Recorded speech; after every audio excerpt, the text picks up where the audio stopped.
When I started to dig into it and play with the tools myself, I went, my God, this is extraordinary. It touches every aspect of human existence. My name is Abdul Khaled. I look after the digital products and customer experience team at E.on Next. Hi, I'm Gavin Williams. I'm the Global Digital Director for Creed Fragrances. My name's Charlie Bell. I am a Senior Director of Solution Engineering at Contentful. I've been around the content management MarTech space for quite a long time, probably reached veteran status. I'm aiming for national treasure next. If you don't master AI, it will master you. And the skill set really is about those individuals that can utilize and leverage AI to actually do their job better and faster. We must recognize that too, that we don't get lazy and we don't lose the human mind that says creation of the thought and the brain, the most unpredictable thing, is still got an incredible moment for us. We've got to keep it human. I mean, that's going to be the differentiator now. It's the humanness that it can't replicate. We're at the end of the beginning of AI. If you look at the history of disruptive technology, the people who had the starter's advantage will lobby governments to ring fence the technology to their favour. We're at this inflection point with AI. Has anyone in the room got an AI policy in place in their business? Welcome. I have some very esteemed guests with me this evening to talk about everything you guys need to know about in order to transform your content strategies with AI.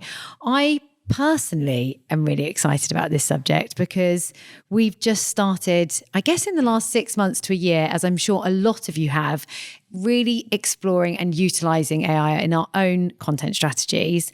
And Charlie, I'm going to use a phrase that you gave me, which I wrote down because I knew I'd get it wrong, which is, this is now the end of the beginning of AI. Sorry if I've already said that to you tonight, but I liked it, so I kept saying it. And I truly believe if you haven't already started to explore and utilise AI, you need to get on this. So I'm hoping that we're going to enlighten you, start to explore some things that you can implement within your business, within your content strategies, that's going to really help you do more, better, faster, all of the above. So that's what it's all about. Also, I mean, Charlie basically has given me the whole script tonight. Cheers, Charlie. You're making my job so much easier. So we have, and I said I wasn't going to do this, but I am. So Charlie's been on my podcast before. He wanted me to say that because, you know, he likes to boast about. Yeah. That's why my picture's up there. Yeah, there he is. So on that podcast, Charlie shared his 3 V's of, I guess, how to scale your content. So the 3 V's you need to have in mind when you're developing your content strategy. And they are volume, value, I just need to get these right, and velocity. And actually, if you think about it, AI can help you with each and every one of those. It can help you create more. It can help you do the research to ensure that your content has better value. And from a velocity point of view, it can enable you to, well, again, create a lot more and get to a lot more people than you probably have ever been able to do before. So it's very exciting times. We're going to explore all the things, well, not all the things, but a lot of the things that you can do and implement and try right now. So without further ado, and me chatting for ages, I'm gonna get my guests to introduce themselves because I always get people's job titles wrong, and it's much easier if they do it because they'll get it right. So I'm gonna go in the order that we're sat. First up, Abdul, would you like to introduce yourself? Yes, thank you. So my name is Abdul Khaled. I look after the digital products and customer experience team at E.on Next. E.on Next, if you're familiar with the energy landscape in the UK, as you should be, because you're all energy customers, which is also a big advantage of working in this industry, because anytime we want to do research or testing, it's literally everyone. And everyone hates us sometimes, but you know, this comes with the job. So E.on Next is a startup, now pretty much a scale-up arm of E.on. And one of the main reasons and drivers behind setting up E.on Next was to become a challenger brand, a disruptor, a fast, agile business, basically the antithesis of your corporate world. And so when it comes to AI, we've had a few advantages in that sense because there's been a little less red tape, but also a few disadvantages because we're in a highly regulated industry. So hopefully there's probably a lot to share from my end in that regard. Very quickly, background, before E.on, I was at Cisco, worked at Subway, and also Macmillan Cancer. So a lot of different industries and a lot of different transformation projects. Thank you, Abdul. Up next. Hi, I'm Gavin Williams. I'm the Global Digital Director for Creed Fragrances. So Creed, if you do know them or don't know them, they're the best fragrance you can buy. It's the top end of the luxury fragrance market. Sort of brands we have, like products called Aventus and Carmina, wonderful products.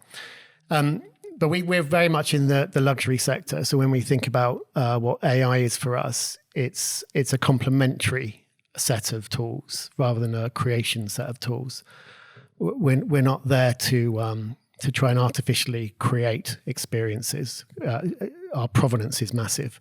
So what we have to do is have legitimate experience. So that's quite a challenge for us. But actually, given where we are with where AI is, it's a great starting point. So prior to this, I worked at Farfetch, in the news recently. Not for any good reasons, unfortunately. Amazing business, but the classic startup e-commerce disruptor.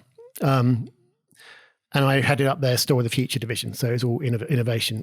But we did a load of machine learning tools there. I'll probably speak a little bit about that later. And then prior to that, I've always been in luxury or premium. And tonight I am 18 days into dry Jan. Thank you. If you're watching this in the future, let me know how I got on. Did I reach it? But I started in the wine trade. So I'm looking out here and I'm looking at all these amazing wines. This is going to be a tough 45 minutes. So just hold me back. Get me through this.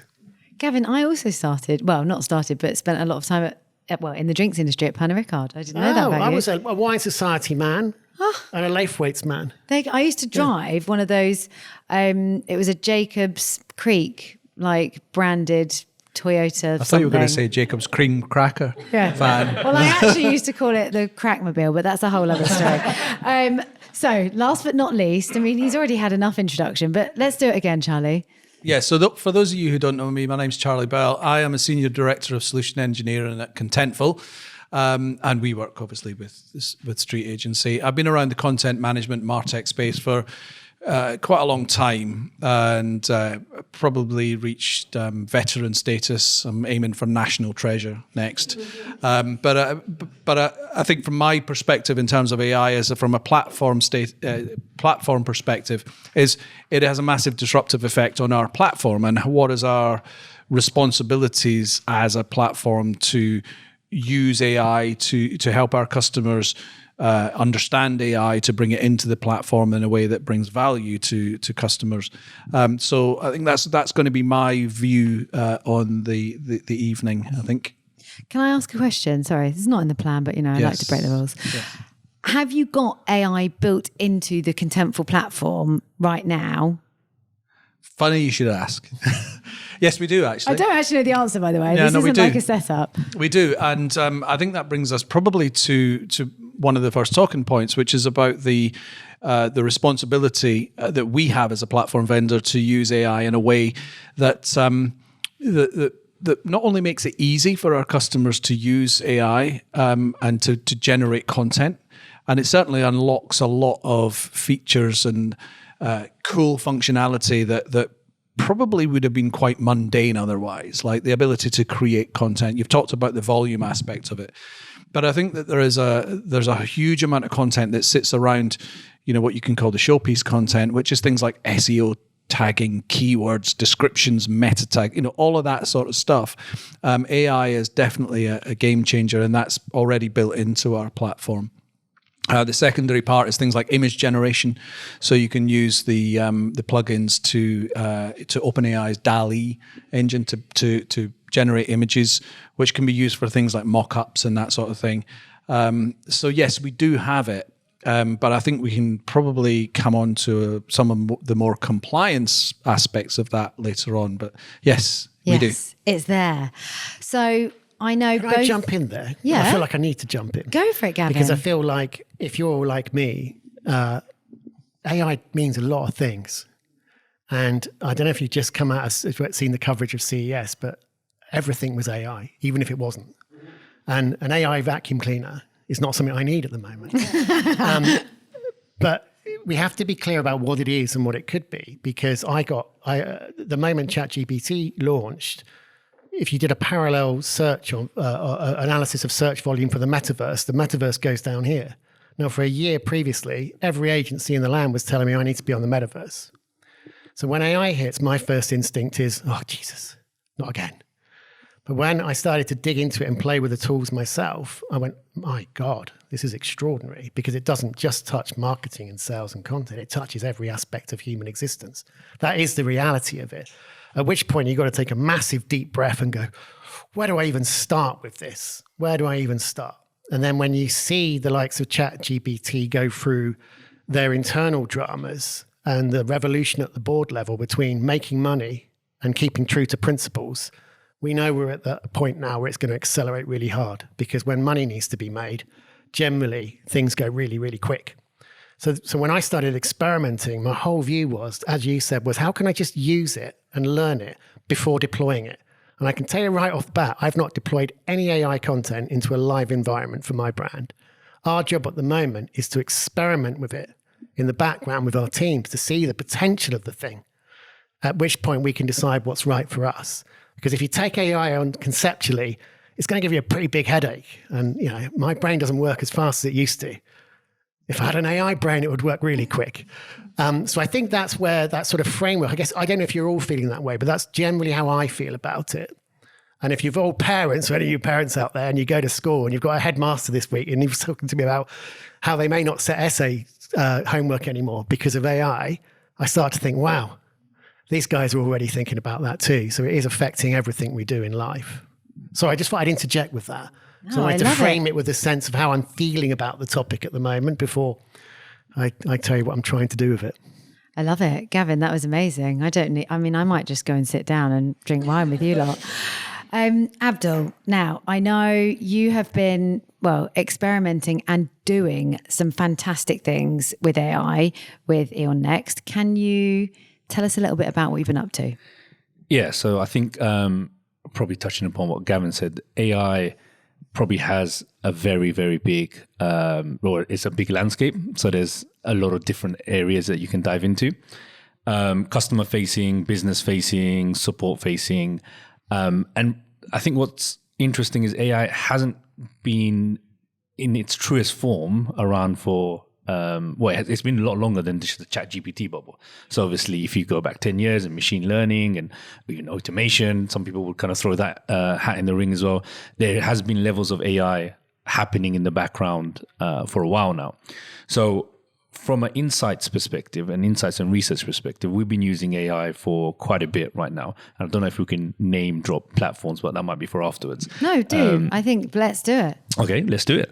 And I've got to think of what the names are. No, so one of the platforms that we work with and we have a very, very strong relationship with, other than Contentful, I'll get onto Contentful later on, is a platform called Chattermill. Chattermill is our voice of customer platform, which captures customer feedback that's left from all different channels. So whether that's Trustpilot, whether that's NPS, whether that's a post-call survey. And what it does, it collates all of those reviews and feedback, uses this AI little mechanism to give you a customer sentiment. And that was pre-ChatGPT. So that was using all the sort of machine learning algorithms that they had. And where we found that really useful is rather than going out and recruiting customers and speaking to customers, which you can only do a handful of. You can't speak to 1,000 customers at once, which now Chattermill allows us to do. And it allows us to analyze different trends, different behaviors, different patterns. And it's really been a very useful tool to drive research, insight, behavior change. It's allowed even our customer support agents, because you can actually see which customer was supported by which agent. So the agents can actually view their own sort of feedback from customers. So a really great tool in terms of L&D. You now add ChatGPT functionality on top of that, which now means before we had 4,000, 5,000 feedback items a month where we'd have to sort of trawl through it and see, what all the feedback is. the ChatGPT element now allows you to summarize everything in an instant. So it's now taking it to another level. So I think from that perspective, from a insights and research perspective, that's been quite useful. We also use another tool, seen as we're name dropping now, Glassbox, which is another great tool in terms of user behavior. So it records sessions that customers go through, and what it does, it uses things like a struggle score. So it kind of uses its own AI technology to identify what points of the journey are customers really struggling. So you use the qualitative feedback from a Chattermill tool, and you use the behavior analysis, and we start to build a really nice picture of what customers are saying, what customers are doing, and what it's allowed us to do now is go faster with AI, because now with all the sort of AI elements that are evolving on the back of that, rather than spending an hour trawling through and reaching your own conclusions, you can get that in an instant. So that's been great in terms of some of the tools. I know there's obviously a lot more, so we can maybe, without trying to hog the mic, we can probably get into that in some of the other questions, because there's a lot more customer-facing elements that we're now moving into. It's super interesting. I mean, everything that you're saying, we're a much smaller business, obviously, than you are, but the same. It's incredible what this platform can do, or these platforms can do from a research perspective. I was investigating something today called Beautiful.AI. Has anyone used Beautiful AI at all? Hands in the room, or heard of it? It helps you put presentation decks together, which I do a huge amount of in terms of presenting strategies, ideas, new business, sales presentations. And you can literally put in, get me a photo, bring in the profiles and bios of the top 2 leaders in marketing, and it will get their profiles, bios. Was that me and Gavin? Build it. Yeah, it was. But it will literally do it for you. It will find who they are. It will get their headshot, and it will write their bio. And literally that's all you have to ask it to do. It does so much more than that, but that was just one example that I was like, wow, that is going to save me and my team so much time. So, the time and effort that this can help us remove from our processes, just from a research perspective, if you're using AI and the right tools in the right way, I think it's super exciting. Gavin, of course, you guys are, maybe not needing to do presentations as much as I do. I wish. Yeah. it's budget round time. That's all I'm doing at the moment. I know, yeah. Spreadsheets. Oh gosh, good. I'm sure there's a tool for that as well. How are you guys, or what are you exploring? What are you experimenting with? What are you enjoying when it comes to AI? Yeah, it's interesting what you say. I started with the efficiency thing in mind, right? Because I've got gaps in my team and my skill set that I wanted to fill. But I've also got a real challenge in certain areas of my business that I think, well, how do I do that? Through experience, I don't want to perhaps use an agency for it, or I won't get value for money, or it's too not cost effective. So the 2 I looked at, first of all, to try to see if these tools were any good. I started on the SEO side. And I said, right, I know that we've got a particular objective in a particular category. So what I'm going to do is trial a bunch of these tools, because I know more than them about this topic. You're damn right I do. That's my job. Of course I know it. And I started doing queries that the first starting point is looking at what my Google questions were against my brand terms. And one of them might be, what's the difference between a cologne and an eau de parfum? So you think, well, that's quite interesting. So you put that in and you get an interesting output. But then I learned about prompts. I start thinking, okay, well, that's not enough because that's too general. So then you start putting additional prompts in. Of course, for me, it's luxury. So it's a high-end perfume. It's not under 100, it's over 250. So what does that mean? And then you start to think, well, actually, we're natural ingredients. We're not synthetic. So I really need to understand that piece too. So the more prompts I was giving it and the more answers I was getting back, at this point, I started to go, good Lord. It's a bit laggy. But then it's trying to access the whole wealth of human imagination and knowledge, isn't it? So it should be a bit laggy. And then I compared them against various services. And here's my conclusion. It'll get you 60% of the way there at this stage. That's as far as it will take you. But what it does give you, it gives you 60% of effort. So you're ahead of the time. And I can take that stuff and go, it's really interesting. I can get great copywriters to say, like we did at college, right? Here's all my sources all together. Now I can take that and shape that into something that I would feel is for my brand. Now I thought, wow, that's a huge product saving and time saving. And I can do it with my own team. And it took me how long? Less than 20 minutes. Less than 20 minutes. So I'd commissioned an article. I could be waiting 7 to 10 days. I get a big check at the end of it. So that was the number one. And the second one on images, which I am obsessed with, because I'll tell you a little story, and I won't mention any names, but I do have people in the audience who are aware of me, so you'll probably figure it out. I did some concepting, like a really cool idea for like, what if you did a fragrance campaign that reflected a sort of Salvador Dali moment? I wanted things melting, okay? So I wanted melting. Quite hard to achieve unless you've got loads of really great digital people. So I used a couple of tools and I just said, these are my parameters. And they've got these sliders on them that allow you to say, how close to reality do you want it to be in this? But I uploaded our images, our bottles, our things. And what came back was, half it was absolutely awful. 30% of it was, that's quite amusing. 20% with, that's a really cool idea. That wasn't end product. That was a concept stage thing that I could then go and tell the story to and go to my teams. I think we'll build a campaign around this. It might mean we still go to a professional photographer and do all those cool things. Of course we will. But what you've done is you've allowed a very visual organization like my organization. Luxury is incredibly visual. Spreadsheets are only a few people look at spreadsheets. The rest of it is all tell me stories and make me feel something because it's about brand. That's amazing. I can start somewhere there and I've explained myself really well. What a great jumping off point. So it doesn't have to be, oh, right, I'm going to have AI creating all my campaigns, but it can be a lot in terms of your creative process up front. We have tried the sort of variation thing, because wouldn't it be awesome if we've got our ad and we could create 50 variations and then suddenly, great, isn't that brilliant? That should be meat and drink for us. And over time it will be. So I can see huge productivity there. But that's where my focus is on those two things: efficiency, saving time, but also taking the skills that we don't have and supplement them with computers. One thing you need, though, and I don't know if you all feel this, but I certainly feel it, there needs to be inquisitiveness from your team and your business. And your members of team need to do it. They need to go and say, I'm going to go and play with that tool. I need to go and figure that out myself, rather than go, oh, well, actually, SEO job, that's not my job. That's an agency we need for that. So we don't actually.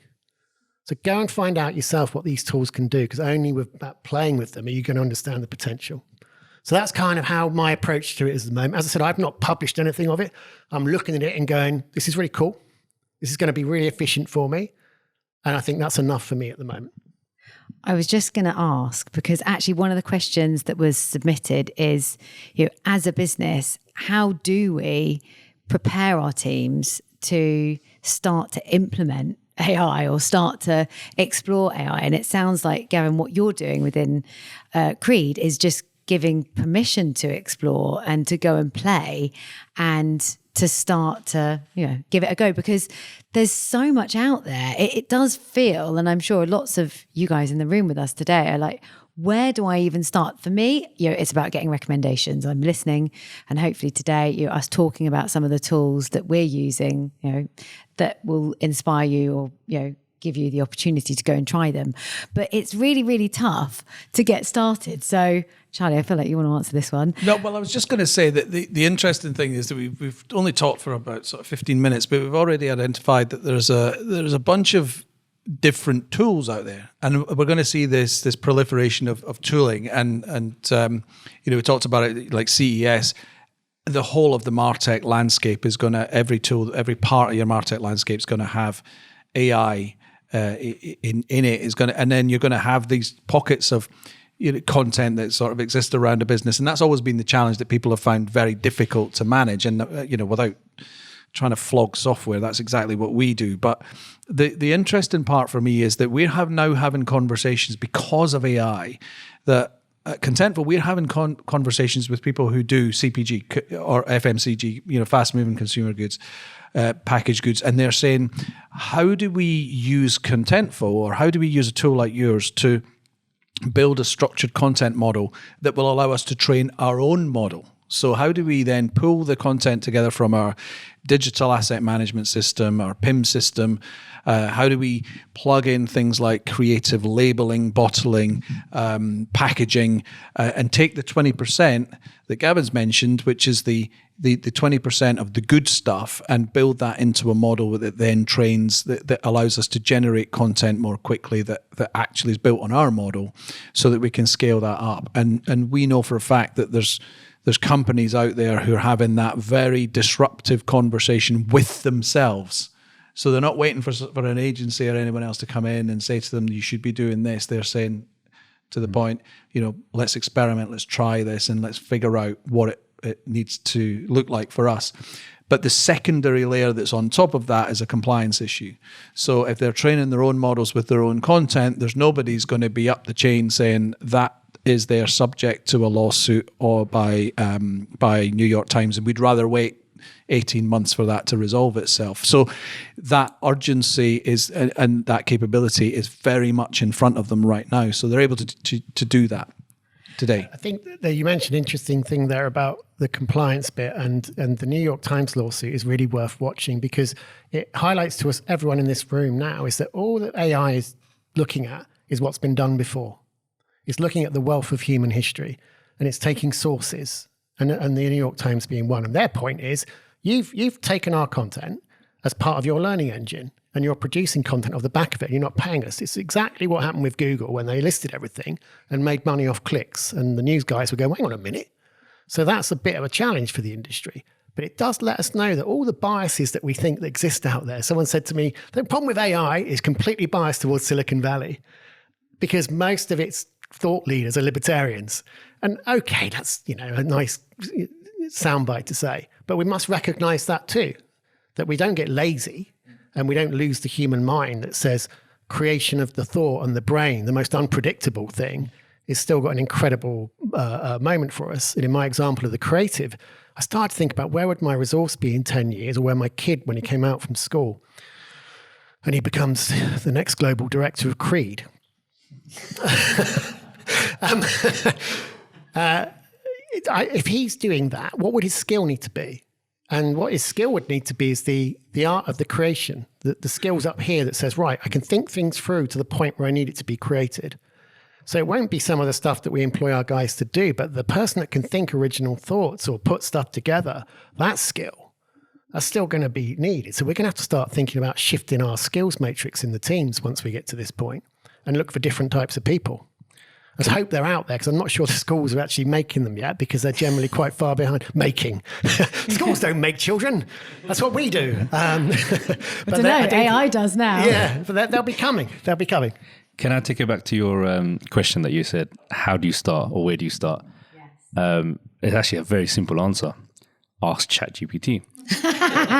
And in all seriousness, 9 months ago, 10 months ago, when ChatGPT boomed and everybody was on it, what I did in my team was we had a half-a-day session where we said, go and ask ChatGPT. We booked out half a day, and everybody asked ChatGPT how they could do their job better, or certain things that they could improve that's a blocker right now, such as, got too many meetings in my calendar. And hey presto, there's an AI tool that will organize all your meetings to free up time in your calendar. Things like designers. So I have designers in my team. You have elements of certain tools like Figma, for example, where they use AI to actually tell you at what point of the page someone will drop off. So before you even go and do some user testing, it's already telling you based on, the quality of the research you're going to have to check later. But it at least is a starting point. You have product managers in my team who use AI now to write user stories. Now that saves a lot of time. Anyone that's been through that meal will definitely know.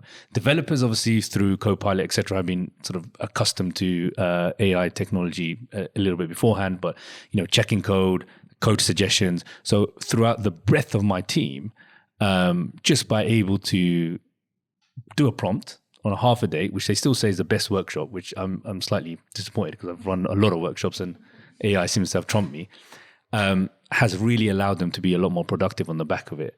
And I think just touching upon what your point in terms of skill sets, I think one of the things, because in my organization, we have a call center of thousands of people. And I think the biggest fear for any call center agent is AI going to take my job? And I think the phrase that we've coined is, if you don't master AI, it will master you. And the skill set really is about those individuals that can utilize and leverage AI to actually do their job better and faster. Not so that we can chuck more work at them, but they can do more things a little bit more strategically. They can do things a little bit more creatively.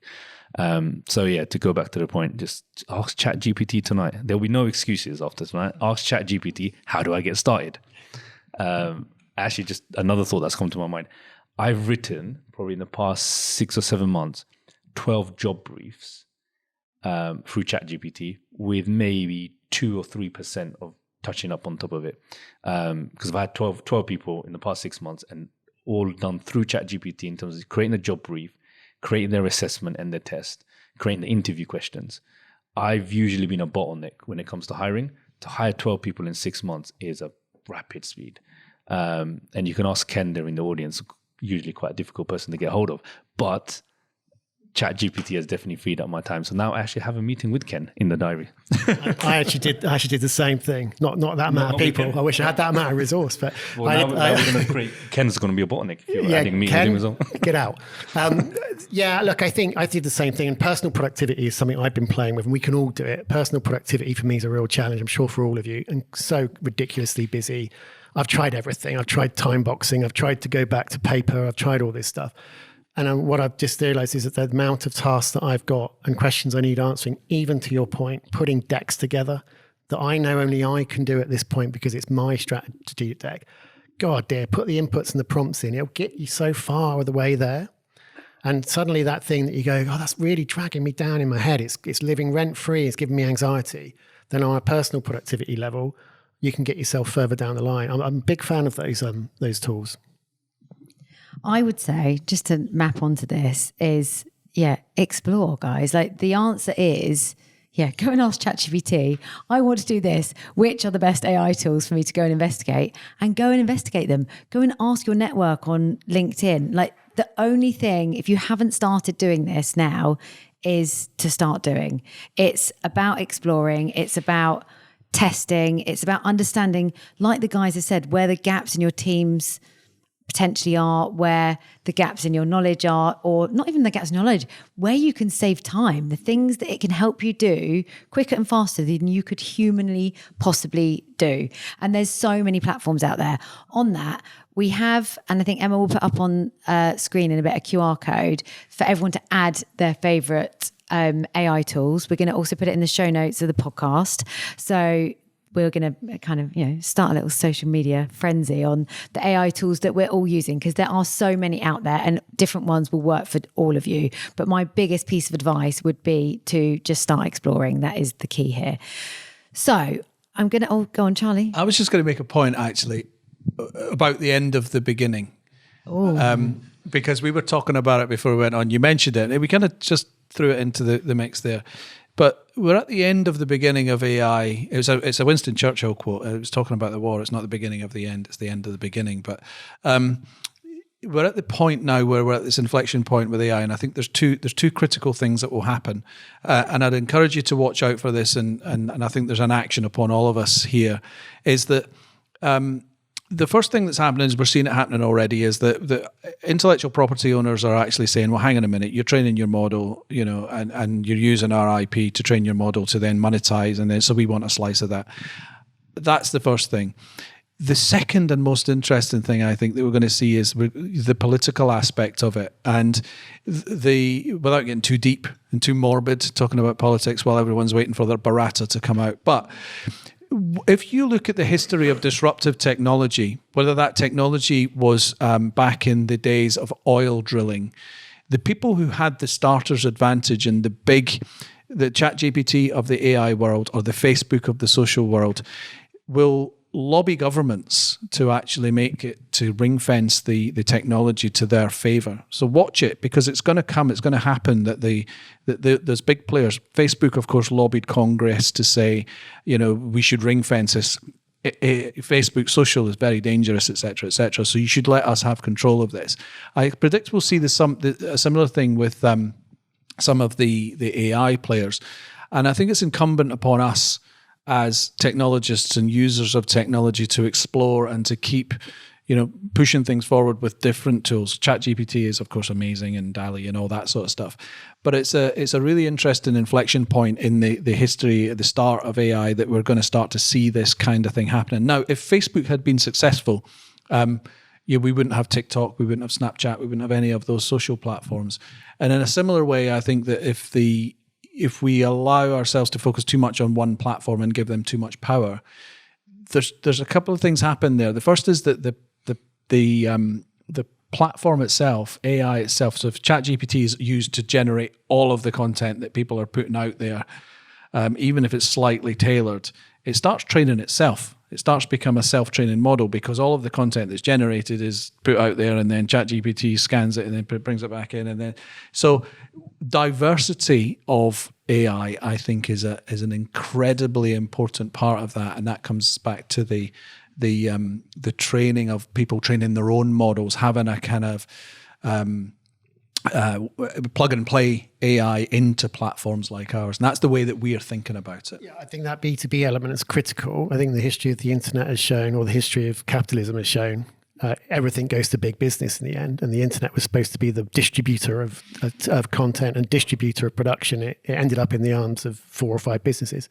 And I think it's inevitable that will happen. Social's been the same. But the tools that we need to power and do our own training, we may be able to get less dependent on these external tools for many things, which could only be a good thing. So although I'm incredibly pessimistic about man's ability to take these great technologies and do good with them, I have to remind myself that actually is a good and evil approach here. There'll be bad actors that do bad stuff. And as you rightly say, our job is to make sure, in terms of what we do personally and also in terms of what we do with our work lives, is to maintain as much control as we possibly can. Otherwise, we end up giving control elsewhere, and the biases happen and everyone consolidate money into one area, which I don't really think we all want. It feels like it's inevitable, but I think there's a chance to at least give it a go, say, actually, we don't want that anymore. God, now I'm a raving socialist, aren't I? God, blimey. It's so true, though. I don't know. Has anyone read or seen the book Scary Smart by Mo Gaudet? Okay, well, no raises of hands. Oh, one raise of hands, Miranda. So that is, I mean, I've only just started reading it. I need to finish. In fact, I don't think I've audibled it. But you can again, get a summary from ChatGPT. Yeah, don't need to bother. It's your answer to everything. I literally don't need to read it. But it's super interesting because it's basically, like you say, if we teach it to be bad, AI will take over and the world will become a very scary place. So we've got to be careful what we as users put in, not just from a business perspective, but from a personal perspective. And that was one last, I'd like to, involve the audience. Has anyone in the room, and I actually will be surprised if anyone raises their hand at this question, got an AI policy in place in their business?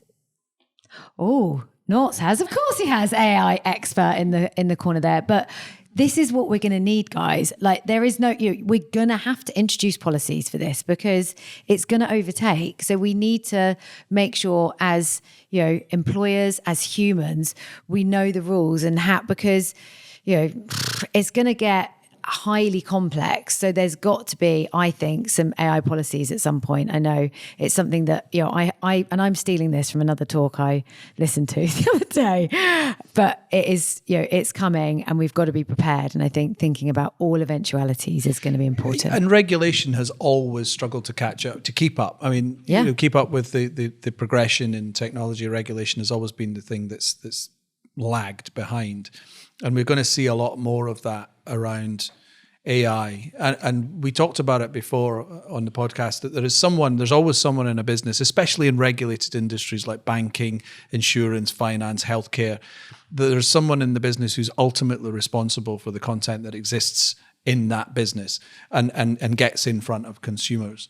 And I think that AI policies, those companies are going to have to be quite progressive on that front and kind of get ahead of the regulators if they want to take advantage of it, because they are ultimately the person who's responsible for the content on the website. And you don't want to end up in a situation where a company is sued or is found to be in breach of regulation by not being proactive enough. So I think that, again, there's that opportunity for businesses to say, okay, let's embrace this.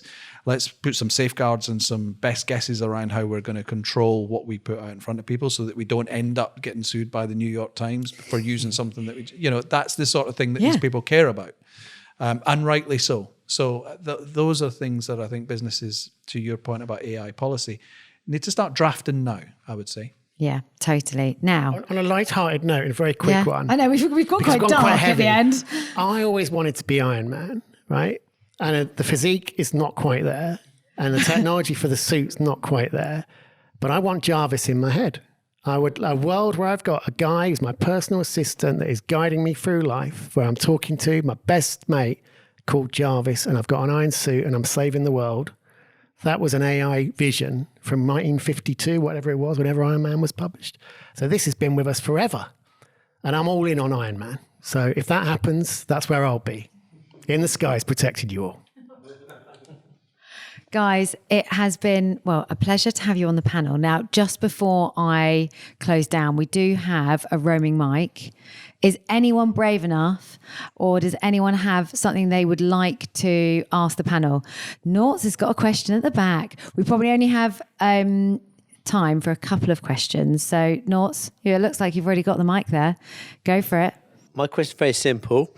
If I were to say AI is not the answer, human creativity augmented by machine learning is the answer, discuss.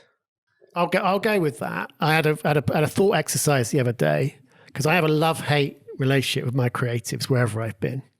And what's interests me about the Hollywood writers' strike is the reality is, as most of us who watch a lot of mainstream films, there's no reason why a predictive model couldn't write you a film in a few seconds. It's incredibly predictive and formulaic, right? And then we saw with the deep fake there that you can create CGI human realistic films within 10 years, let's say, whenever it is, that we all convinced that are right. Now, that doesn't need humans, but it needs humans to press the button and say, this is what I want. On the other level, I use this with my creatives and say, actually, the creators for a long time have got away with this myth that they're the only person that can create. And I'm going to go and hide in a room. When I'm ready, I'm ready. I'm the creative. Now, that's an unacceptable position to be in any business for me. And what you need is a balance to say, right, we've still got to produce output. And your amazing, wonderful ideas, which are based on the inspirations of all of the art that's gone before you, which guess what is what AI is exactly the same, but AI is going to get you there quicker. Now, if you're able to use your mind creatively with these tools, we'll produce better stuff. And if you can get over your own ego to say only humans can do it, then we're going to do stuff really well. Now, some creators are really nice, by the way, but I've had experiences where I thought, I just want to bypass this, come out with an amazing product, amazing cool stuff without all the pain. And I think that that's going to be a massive challenge to the creative industries when they realize that humans are so predictable. Their outputs that they demand are predictable. And creativity, it's pretty predictable because it's dependent on everything that went before it. That would be my view. I would add that in a slight counterpoint, humans are exceptionally good at spotting patterns, right? We're very good at pattern recognition. We can spot it in text. You might have read a book where you've read a paragraph, a phrase, a turn of phrase, and it turns up later in the book and you think, I've already heard that. I think that the role of AI in terms of generating content is an augmentation model. And if you look at brands, they have their tone of voice, they have their brand identity, they have the thing that they've built their story around, and they have their personality that comes through in the brand. An AI, generative AI that generates, say, an image or a passage of text or a product description will come up with something that's a close approximation, but adding that layer of human editorial pass through that content to just inject the humanity back into it will be the thing that will remove the kind of patternization of that content, but also inject the personality back into the content. So I think that the augmentation model is where we're going to end up. Yeah, you've got to keep it human. I mean, that's going to be the differentiator now. It's that the humanness that we can't, that it can't replicate. So yeah, humans powered by AI. I don't know, something like that. Should we talk about video bot? Oh, yes. Okay. So we're going to close with the major thing that we wanted to talk about today. Abdul's doing something very, incredibly innovative, I would say, at E.on. So talk us about, the chatbot. No, it's not a chatbot. It's a video bot. Video bot. There we go. So it's literally, you teed me up there nicely because it's humanizing AI.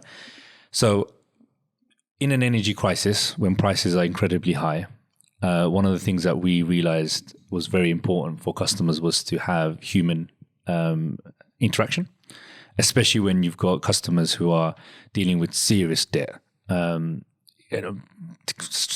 customers are really honestly struggling to put food on their table. do you really want to put a robot in front of them? And that would be, I don't want to swear, but that would really pee them off. And our research showed that. So when we want to push AI, I think it has a time and place. For customers, they don't want to see a robot at that stage for certain conversations. Of course, for other things, they're more than happy to self-serve, on demand. If they can get a resolution quicker, then fine. But for some conversations, they need to have human interaction. On the flip side, especially when it comes to conversations around debt and when someone's really, really struggling, what we found is they'd rather speak to a human than a robot, but they're also embarrassed to speak to a human about a serious debt situation. And so our brand was set up to really push the human empathy side of things, but we also know, and so these are sort of the counterbalances that we're going through. We also know that AI will actually allow us to serve customers better, faster, and at scale. So how do you mix all of those things together? So what we did is we came up with the concept of a video bot, which is essentially video, pre-recorded videos of our customer service agents, who we call energy specialists, breaking down real difficult, hard topics into a simple format, rather than a customer having to read it and getting confused by all the terminology and the consequences of a situation they're in. They're getting that message delivered by a human.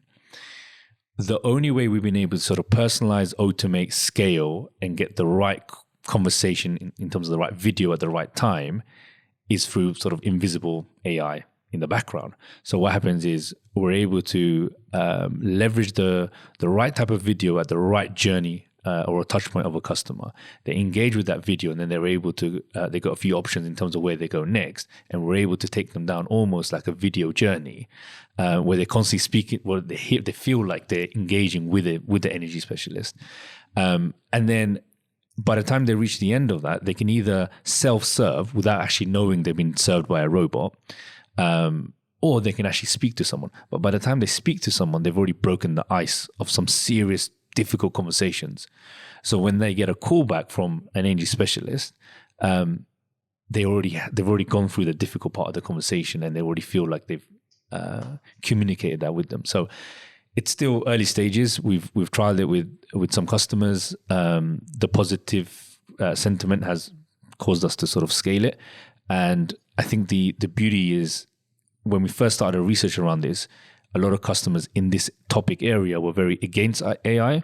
The solution we put in front of them, they're very unaware that it's AI. It's invisible AI in the background. And I think we've managed to kind of navigate that very difficult intersection of human and AI interaction pretty well, touch wood, because it could all fall apart tomorrow.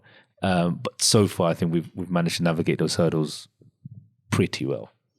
Abdul, especially with something that is, for all of us worrying about our energy bills, a fantastic solution that really considers exactly what we were just speaking about, that human element. I want to ask one last thing, because I know everyone's probably ravenous. So I promise this is the last thing I'm going to ask. How did you go about finding the platforms to power that? For me? Yeah, just very quickly. Yeah, did you ask ChatGPT? Yeah. How did you find the platforms to help you build? Just very quickly, because it is definitely dinner time. But how did you find those platforms? We asked ChatGPT. Did you? There you go. Yeah. Ask ChatGPT. That is the answer to all of our problems. Guys, a huge round of applause, please, for my amazing panelists.